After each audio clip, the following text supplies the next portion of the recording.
ಹಳೆಯ ಚಿನ್ನದ ಒಡವೆನ ಅಧಿಕ ಬೆಲೆಗೆ ಮಾರಬೇಕೆ ಅಂದ್ರೆ ಆಟಿಕಾಗೆ ಕಾಲ್ ಮಾಡಿ 8880 ಅಟ್ಟಿಕಾ ಗೋಲ್ಡ್ ಕಂಪನಿ.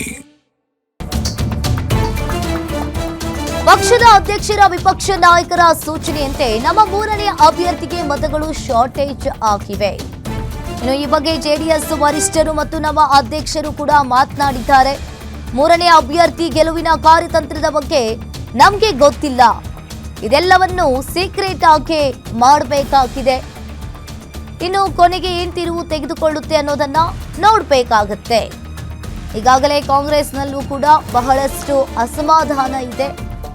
ಇನ್ನು ವೋಟಿಂಗ್ನಲ್ಲಿ ಸ್ವಲ್ಪ ವ್ಯತ್ಯಾಸ ಆದರೂ ಕೂಡ ಏರ್ಪೇರಾಗುತ್ತೆ.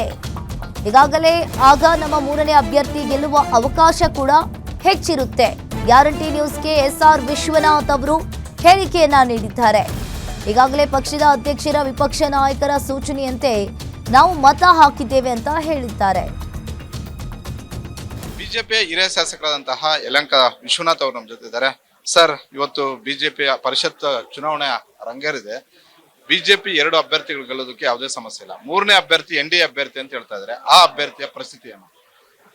ಈಗ ನಮ್ಮದು ಭಾರತೀಯ ಜನತಾ ಪಾರ್ಟಿ ಹೆಚ್ಚುವರಿ ಮತ ಇರ್ಬೋದು, ಸೆಕೆಂಡ್ ಪ್ರಿಫರೆನ್ಸ್ ವೋಟ್ ಇರ್ಬೋದು, ಯಾರಿಗೆ ಹಾಕ್ಬೇಕು ಅನ್ನೋದ್ರ ಬಗ್ಗೆ ನಮ್ಮ ಅಧ್ಯಕ್ಷರು ವಿರೋಧ ಪಕ್ಷದ ನಾಯಕರು ಸೂಚನೆ ಕೊಟ್ಟಿದ್ದಾರೆ. ಆ ಪ್ರಕಾರ ನಾವು ಮತದಾನವನ್ನು ನಾವು ಮಾಡ್ತಾ ಇದ್ದೀವಿ. ಇನ್ನು ಹೆಚ್ಚುವರಿ ನಮ್ಗೆ ಶಾರ್ಟೇಜ್ ಇದೆ ಯಾವುದು ಮೂರನೇ ಅಭ್ಯರ್ಥಿಗೆ.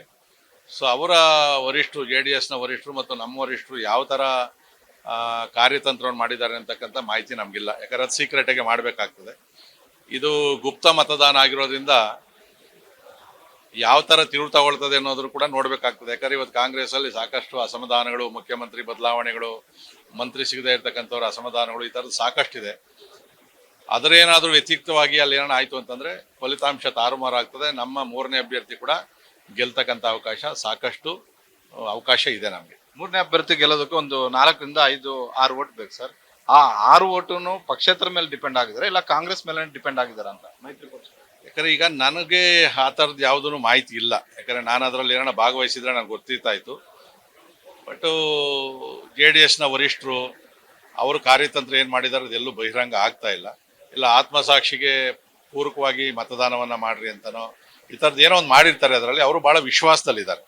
ಸೊ ನಮಗೇನು ನಮ್ಮ ಭಾರತೀಯ ಜನತಾ ಪಾರ್ಟಿಯ ಹೆಚ್ಚುವರಿ ವೋಟುಗಳು ಮತ್ತು 2ನೇ ಪ್ರಾಶಸ್ತ್ಯ ಮತ ಯಾರಿಗೆ ಹಾಕಬೇಕು ಅಂತ ಕೂಡ ಹೇಳಿದ್ದಾರೆ. ಅದ್ರ ಪ್ರಕಾರ ನಾವು ಮಾಡ್ತಾ ಇದ್ದೀವಿ. ಪ್ರಾಶಸ್ತ್ಯ ಮತಗಳು ಏನಾದ್ರು ಆಗ್ತಿರ sir? First preference, second preference? ಹೌದು, ಆ ಥರದ್ದು ನಮ್ಮ ಸೂಚನೆ ಕೊಟ್ಟಿದ್ದಾರೆ. ಯಾರಿಗೂ ಫಸ್ಟ್ ಹಾಕಬೇಕು, ಯಾರಿಗೆ ಸೆಕೆಂಡ್ ಹಾಕಬೇಕು ಅಂತೇಳಿ. ಆ ಪ್ರಕಾರ ನಾವು ಮಾಡ್ತೀವಿ.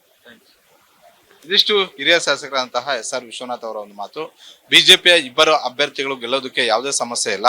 ಆದ್ರೆ ಮೂರನೇ ಅಭ್ಯರ್ಥಿ ಗೆಲ್ಲೋದು ಬಹಳಷ್ಟು ರಣರೋಚಕವಾಗಿ ಆಗಿರುತ್ತೆ. ಬೇರೆ ಬೇರೆ ಕಡೆ ಯಾವ ರೀತಿಯಾಗಿ ಆಗಿದೆಯೋ ಕರ್ನಾಟಕದಲ್ಲೂ ಕೂಡ ಆ ರೀತಿ ಆಗ್ಬೋದು. ಯಾಕಂತ ಹೇಳಿದ್ರೆ ಮುಖ್ಯಮಂತ್ರಿ ಬದಲಾವಣೆ ವಿಚಾರ ಆಗಿರ್ಬೋದು, ಸಂಪುಟ ವಿಚಾರದಲ್ಲಿ ಕೆಲವೊಂದಷ್ಟು ಕಾಂಗ್ರೆಸ್ ಶಾಸಕರ ಅಸಮಾಧಾನ ಆಗಿರ್ಬೋದು, ಇದೆಲ್ಲವೂ ಕೂಡ ನಮಗೆ ಪೂರಕವಾಗುತ್ತೆ ಅನ್ನುವಂತ ಒಂದು ಮಾತುಗಳನ್ನ ಹೇಳ್ತಾ ಇದ್ದಾರೆ. ಕ್ಯಾಮರಾಮನ್ ಯುವರಾಜ್ ಜೊತೆ ಮಾರುತಿ ಪಾವಡ, ಗ್ಯಾರಂಟಿ ನ್ಯೂಸ್, ಬೆಂಗಳೂರು.